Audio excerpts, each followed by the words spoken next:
Good morning, good afternoon, good evening, folks. Michael Zuber, one rental at a time. It is Friday morning, and that means we bring on the one and only Mr. Stephen Dow from Velocity Mortgage. How you doing, sir? Fantastic. And yourself? Doing well, man. One of the things I love about our conversation is we can go backwards in time, right? We've been in the game a while. We saw the last run up. We saw the spectacular collapse and all of this. So one of the things I wanted to talk to you about is I've had a lot of talk about this 40-year mortgage, right? It's a new product that another lender brought out. Right. It is something I've been talking about for about a year, coming to the owner-occupied market. So what I want to do here is I want to talk about why I've been so convinced it's coming.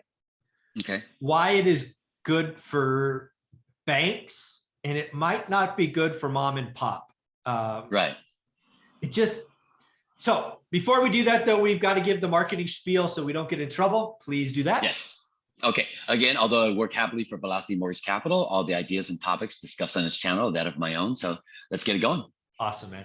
So again, the 40-year mortgage, we're going to assume it's just like the 30-year, right? So it's fully amortized, principal, interest, all of that. This is the product that I think is coming from FHA or FHFA or some government institution, right? I'm trying to paint a picture of what's coming. I do believe, as the three amigos shared yesterday, that it will be positioned as the answer to affordable housing. Right? Housing's too much, all that stuff. I also believe that the government's going to say this is for owners, and they might even say first-time homeowners, and they might say first-time homeowners below the median price or something. So it could be coached and put together in such a tight box that it only impacts a sliver of the market. So with that, but let's talk about what happens. Right.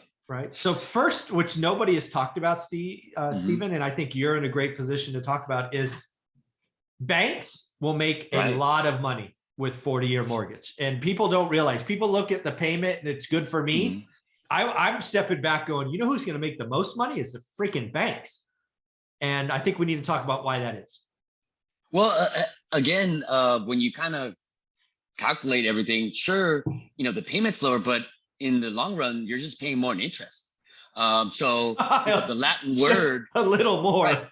Right. I think some estimates around 40% or so more in interest over the life of the loan. Oh, yeah. So from that standpoint, I don't know if, the trade-off, I know that you get the cash flow, and I was thinking about that as well. I guess the cash flow difference and the payment savings, you would apply that monthly towards some sort of investment that would net you more than the 40% in interest. I don't know, because you kind of need a lump sum to kind of make better moves. So it's like incrementally savings every month for the additional 10 years of interest. I don't know if that's the trade-off. So I think it's great if you're an investor and you're like Dion and you're so programmed to be structured, I get it. I'm talking owners, because I've been doing this for so long. I've been studying the consumer for so long. Here's the truth, folks. And again, let's be clear that we are in a new environment. This could change, but historically speaking, you are in a mortgage for 8 years. Statistically. That's the average. Yes, there are some people that get a 30-year and they just never do anything and they pay it off. That is not in the American human condition. No, we're in for 8 years. Also, I've been doing this forever. We have a recession about every 4 or 5 years, right? Maybe it's 6, but we have them. And sometimes they're long and deep, sometimes they're shallow and short, but we have them. And I know from personal experience that if you don't have that nest egg, that mortgage pay down, your safety net is worse. So again, I look at the owners, owner occupants being set up for low down 40-year money. I look at this going, what happens in a decade? Well, you've paid off. Again, we're doing fully amortized. You paid off like what, 4%, 7%, some single digits. It's not even enough to pay the real estate commission. And then, oh, by the way, if you're going to be out of the loan in 8 years, I mean, it's just, I don't know why, and maybe it's my baggage and maybe it's a me problem, but I'm like, the only people that win is the banks with 40-year money. When you simplify it, when you put it down to where, follow the money. That's really what, detectives, as far as crimes, things of that nature, follow the money, right? So in this case, where's really all the money going to? I mean, you as the borrower sure save in the payment relief, but in the long run, you know what I mean? So when you go to Yeah. sell in 8 years or what, you didn't, I mean, you're rolling the dice that real estate at that time is going to be much higher than what you bought it at. And in some cases it is, but it's just timing again in the market, but you just never know. But again, when you look at how I look at certain things, just the word mortgage alone, derived from the Latin word to pay till death. Oh my gosh. So that's really, Yeah. you know what I'm saying? So Yeah. in certain aspects, I'm sure it's going to be useful, but again, as human nature, as behavior normally tells you, it's not always good to give that kind of tool to the regular Joe off the street that's not going to be as disciplined. We don't because it educate usually them. doesn't turn Yeah. out well. Yeah, Right, there's if you're going to be in a 40-year mortgage, again, this could all change. Who knows? Right. But if you're going to be in a 40-year mortgage for 8 years and then get out of it or refi or whatever the answer is, Right. Yeah, Paid all the interest. Yeah, it's just all interest. You've got no safety net. You've got no buildup. It just makes me nervous because again, I know business cycles are undefeated. They happen. Right. I know the human condition that you sometimes need that piggy bank to go get. Well, look at those nigga am loans in the past. It gave you, yes. Again, a similar situation. Hey, here's the interest that you only have to pay, which is like 1%, and the rest is tacked on the back. But it gives you the flexibility, pay more down the print, reduce the principal. Mhm. But did people actually use it in that capacity? So again, I think, it sounds great until you have to execute it in that manner for that tool to really be effective. Just like with anything, you give 10 people the same, paintbrush set. You tell them to paint this one picture, they're all going to paint it differently because it's not the tool, it's the user. So in this case, if you have all disciplined users, I think it could go well, but in most cases it doesn't. Yeah, and then let's go back to what really happens, right? So again, to me, it's the business cycle, safety net, a lot more interest, perhaps 35, 40% more interest. And again, these are owner occupants. Investors is a different conversation. I get that. Dion convinced me of that, but a homeowners. Right. The other thing that happens almost instantaneously, which again, when the government brings this out as the answer to affordable housing, they won't tell you, is that prices will go up about 10 to 12%, almost seemingly overnight, because we are in a payment society. And the only people that will win are Wall Street, because they own a lot of houses, and existing homeowners. It's I don't know. I mean, the other thing I got to think about is, generally speaking, what's the difference between a 15-year interest rate and 30? Is it like a quarter point, somewhere between 25 and 50 basis points? Is that about right? Something like that. Yeah, typically, just depending upon, where Fannie and Freddie are at that time, as far as overlays and things of that nature. About that, I would say, it sounds about right. You probably have to check with Matt, the mortgage guy, probably. I will to give you a little bit better. Yeah, he's in now. Because the other thing I'm thinking about is a lot of the math being done today is assuming the 40-year and 30 years the same interest. Right. Which I don't think it's going to be. Right. So again, if you do a 40-year loan, but the interest is, I don't know, a quarter point higher. Right. That's again, more interest for 40 years. Right. And the payment, right. When people do this 40-year versus 30, and I've been guilty of it as well, I just slap on another 120 units, which is the term. Right. But you've also got to assume the rate's higher. Right. And I don't know. It's just.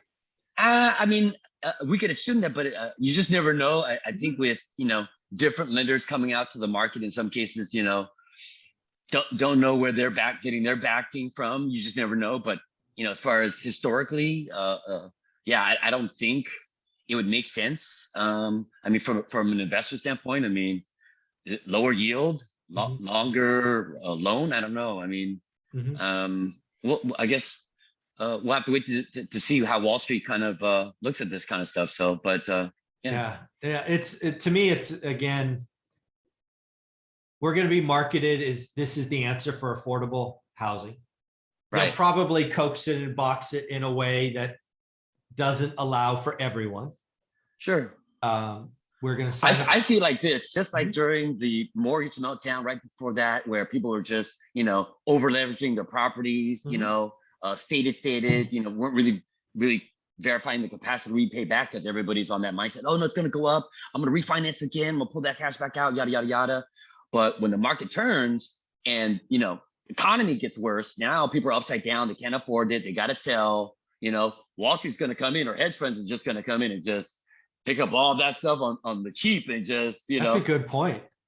Yeah. Wow, I hadn't thought of that. Right. So because then now everybody's like, what did they pay down in the principal? Nothing. yeah, You know what I'm saying? that's why strategic default became a thing, is because they had no Yep. skin in the game, right? You're absolutely right. Correct.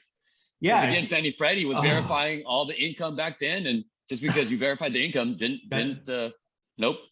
They were like, hey, upside down, why do I need to pay this when it's like it's not worth anything? So, but you're yeah, absolutely I right. think Go back to that last 15 or 18 months. Again, it's the environment where I couldn't buy because my math brain wouldn't let me buy.